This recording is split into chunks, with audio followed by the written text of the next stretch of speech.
மலை காடு அத ராத்திரி வீடு பழம் மோதிர நூல நான் பார்க்க போற மேல அந்த பழம் மோதிர நூல நான் பார்க்க போற மேல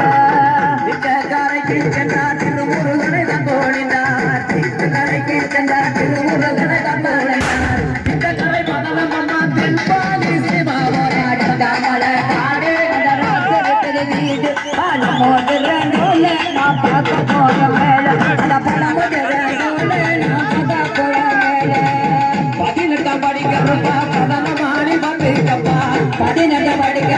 பதனமாணி பார்த்துக்கப்பா பாண்டியனின் சீமோர பவுன மலை காடு அத ராத்திரி வீடு